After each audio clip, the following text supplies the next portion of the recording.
when I came to LA from New York, I was yearning for community. I immediately found SIPA, found an amazing community. This is the kind of network that SIPA builds. You know, we're able to strengthen each other. And it was the reason why I do this, is because community service is what I want my kids to see, and I want them to understand the value of it.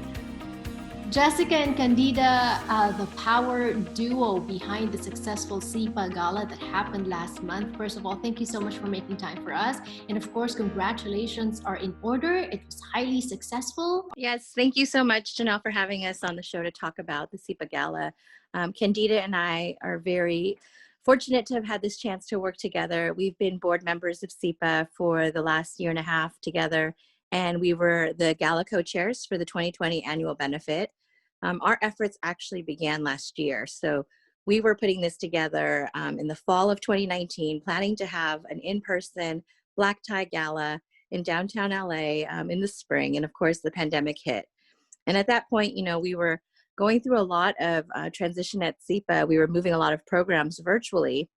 So instead of canceling the event, we thought, well, perhaps we can also turn this gala into a virtual event too, and make it something that folks can tune in, actually, not just from the LA area or the Southern California area, but from all over the world. And so we saw a tremendous opportunity to produce something that would come at a time that our community also needed some inspiration and uplifting messages. And so we took advantage of that. I mean, it did come together very quickly, because I think at that point when we made that pivot, we were already in the summer.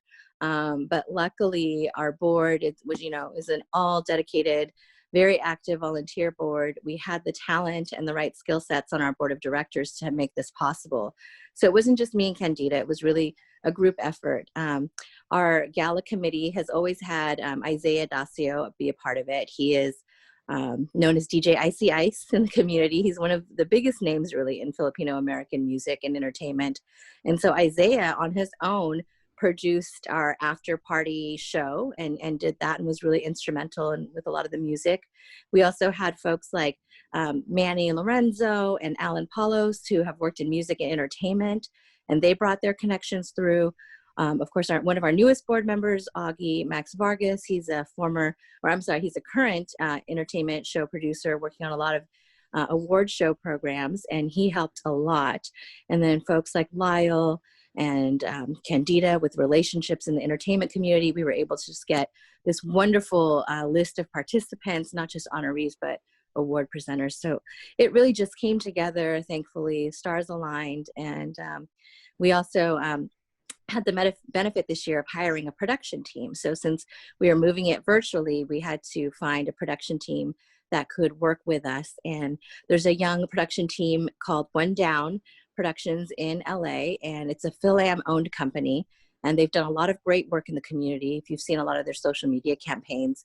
So One Down worked with us to be our crew, managing things on set and really all aspects of production, and did that work with our oversight. And so it was a really fantastic collaboration, and we're grateful to report that we raised $70,000 from the gala, which was exceeding our board's expectations. So that was very nice in helping us get closer to our annual fundraising goal of 100,000. Wow, congratulations, 70,000. Candida, how difficult or easy was it to get the buy-in of a lot of performers? I'm looking at the list. You had different big names. Sorry. So did you have a hard time? Did you, or was it easy? And I bring this up because I know that since quarantine, a lot of the Filipino American community members have bonded together, and it seems like this, like everything else, like with other communities, has made us stronger, has made us come together and help each other. You said it just that.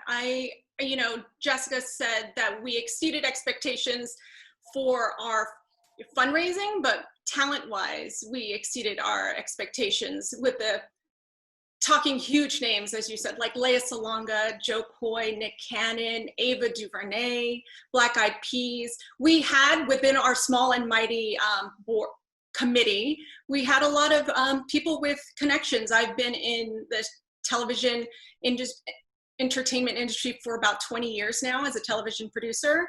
I know Lyle, as a marketing executive, has had so many connections. So man, Jessica, everybody kind of worked together and just tapped their connections, and they were able to pull through for us. And including Ava Duvernay, as I mentioned, she is a hi-fi, her production company is a hi-fi resident. So along with Dan Lin, who I can get into the laundry list of all our amazing, the lineup of honorees and presenters that we had. I'm having goosebumps. This is like a Filipino bayanihan, you know, coming together for a common good, right? But also having goosebumps because I've known of SIPA. I know that it is an almost 50-year-old nonprofit organization. Yeah. I did a lot of work with SIPA when I was still doing my old program on LA18. But then I took a hiatus. I took a break from 2014 to 2017 when I launched this new show. And all of a sudden, it's the new SIPA. It's like you've been re-energized with young blood and a lot of activities, a lot of noise on social media. Tell me, how has it changed? Can you explain the progression from like 2014 perhaps until now? Yeah, absolutely. And, you know, Candida and I, you know, haven't been around since 2014, but really that evolution of our board started in 2016. You know, obviously there had been leadership changes, there had been, you know, a reduction in staff, a reduction in services, and SIPA was in this place where they were really struggling to figure out the next few years and the next decade, even looking beyond. And in 2016, there was really a concerted effort to revamp the board and bring in all new perspectives across different industries, and really from people who were invested already in the hi-fi community or in the Filipino American community, but also represented industries that had not always had a presence or a role model or a mentor, somebody that could come in with a diverse array of talents and connections. So in 2016, that's when that all started. And luckily, you know, Candida and I, we're part of that group. Now this year, our board of directors has 20 members that are active and strong, representing not just, you know, the traditional business and legal communities, but entertainment, arts, also nonprofit. And it's really been a concerted effort to not just keep SIPA alive, but to evolve. And we've really been focused still on the roots of SIPA. You know, we've spent a lot of time talking to past board members, past staff members, to make sure that we're still connected to our history and connected to our foundation at SIPA, and wanting to make sure that they can be a part of our process of evolution, right? So we all want growth for the Filipino American community, but we want to do it with a respect to our founders, Uncle Roy, Uncle Alan. We want to make sure that we're doing things that are still rooted in youth empowerment, youth services, health and human services, community economic development, and of course, arts and culture. So that has been a real focus for us, is to hone in on our mission and make sure what we're doing moving forward is aligned with that original mission, but also allowing for the evolving needs of the community. And of course, you know, the big news this year was the redevelopment of our historic Filipino town headquarters. And so when we were able to announce this year that the building's getting torn down and a new one is coming in its place, it also had a message not only of growth, but an expansion of what SIPA is trying to do for the community, which is really also provide affordable housing.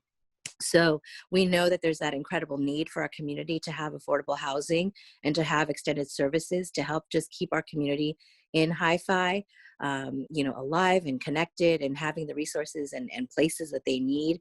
And so that was very important for us to partner with Link Housing and get that project on board. And we had a lot of wonderful cooperation from the city and the county. The right funding was involved.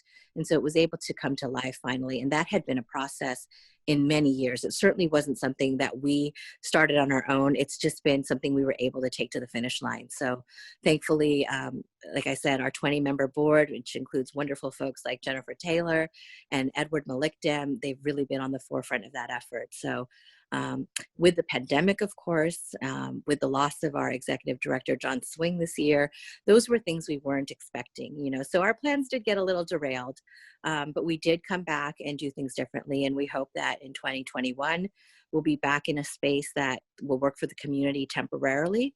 And then in spring of 2022, we'll hopefully open the doors to the Hi-Fi Collective, which will be home for our new headquarters. That is awesome. Yes, Candida, go ahead.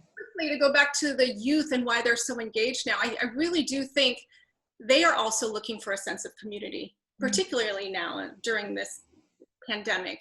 And youth too, even our, our generation who feels a little disconnected, right? And I think, like, I was yearning, and I said this, and Jessica mentioned John Swing, our loss of John Swing, our executive director.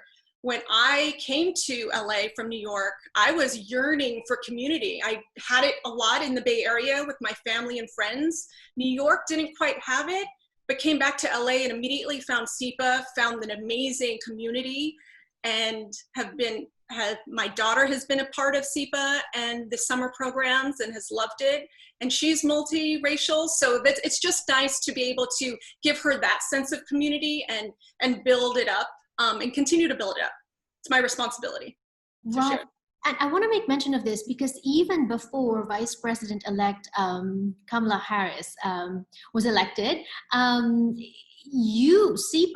was already on the forefront of lifting women empowerment.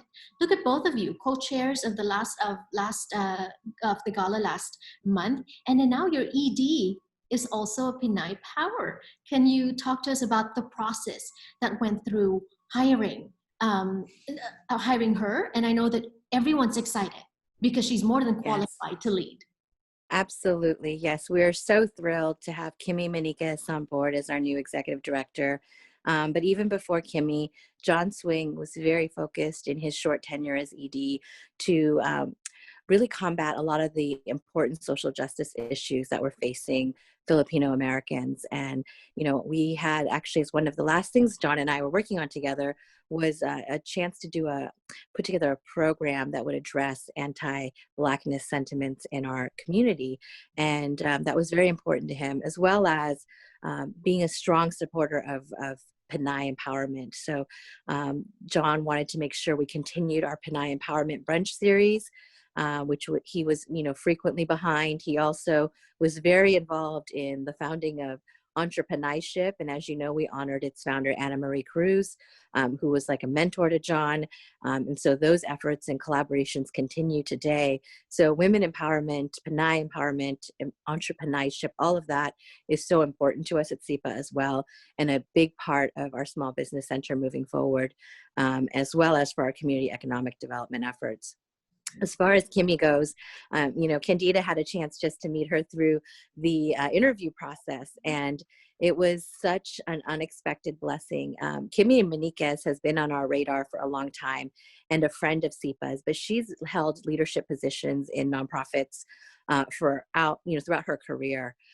She's known in the Bay Area because that's where she got her master's degree in Asian American Studies, but she's also, rooted in LA, has ties to San Diego, and she's been a social justice advocate for a long time. So her involvement on numerous boards throughout Southern California, including Culture Shock Los Angeles, which is a wonderful arts dance organization rooted in community. She's been pivotal in that. And so when she applied for the job, we were beyond ourselves. We never thought we could drag Kimmy away from whatever else she was doing, but the stars aligned. And it's interesting to note, Kimmy actually never worked with SIPA in the past, but we found out in the process that she actually went to grad school with John Swing's sister. Oh. And so, for us, it was really special. It was kind of John's way of guiding us to her, I think. And she's just phenomenal. I can't wait for you to get to know her. Everyone who hasn't known her and just has met her has been blown away because she comes from a place of compassion and kapwa. I mean, that is her whole belief system. So you would love to talk with her on the show, I'm sure, Jannelle, and hopefully we can make that happen. Kimmy Maniquez, just to extend that, and I hadn't met her except for the hiring interview process. She was lovely and made such an impact. Then the gala airs, and I get texts from high school friends in the Bay Area from my cousins who went to school with her and knew her partner. It just was such a small world, and it felt right and just empowering. I love that. And yes, I am looking forward to meeting Kimmy, talking to her about her plans for SIPA moving forward. But then at the same time, don't shortchange yourself, ladies. You both are amazing. And just the fact that you mentioned it earlier, all of you are doing this on a volunteer basis. I know how it is to produce, and it's not easy. And I know that work like this takes you away from family. Both of you, you've said you have at least one child each, and that's taken you away from them, I'm sure, during the preparation for the gala. And moving forward, when you do meetings with SIPA and all of your projects, why is this? Why are you doing that? Why is community important? And why should our viewers care? Community for me feels like I'm not alone, right? It gives me a sense of belonging, a sense of strength, automatic support system right there for you. Whether it's my mommy tribe, my daughter's school community, business, the Phil-Am cultural community. I love connecting with people and working towards something greater together. So in this case, in this instance, the SIPA Gala, it was probably one of my proudest moments. It wasn't a career moment, but to work with an all Filipino community of producers, all Filipino. So community groups like SIPA are really important because they do unite us and they give us a purpose to share, build towards something bigger than who we are, greater than ourselves. I love that. Jessica. I absolutely echo that sentiment. And, you know, it's interesting. I haven't been a TV producer for more than a decade. It's been a long time since I was doing that in New York and in LA.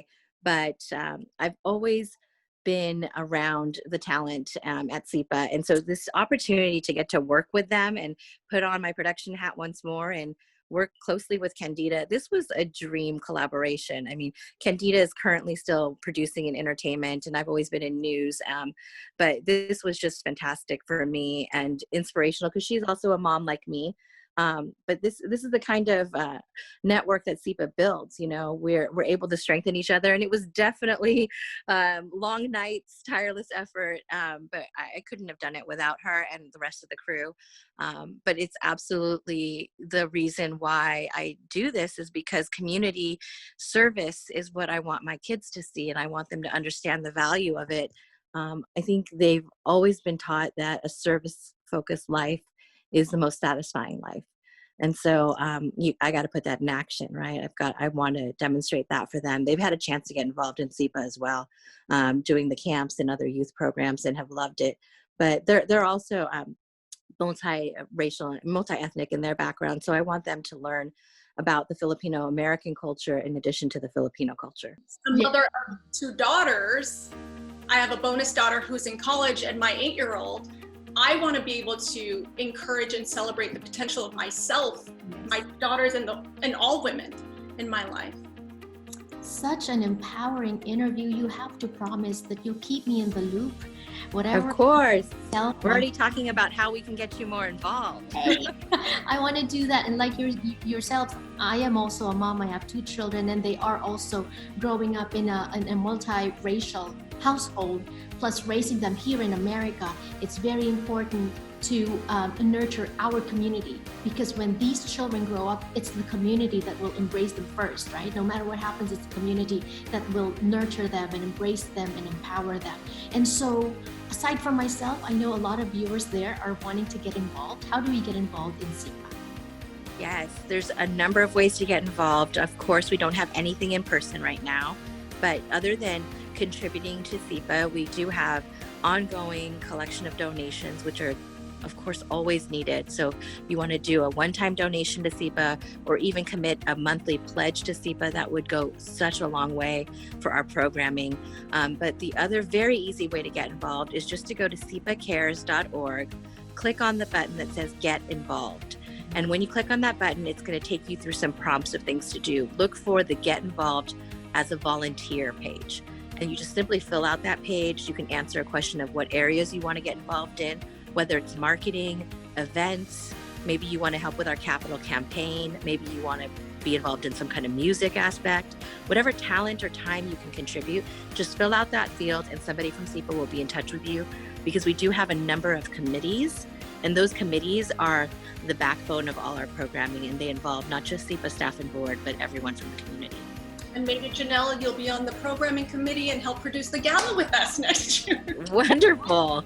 I would love that. You know, I was going to say to all the parents out there, I know times are hard. We're very busy, pulled into different directions, but know that when we volunteer to build our community like SIPA, we build it for our children as well, correct?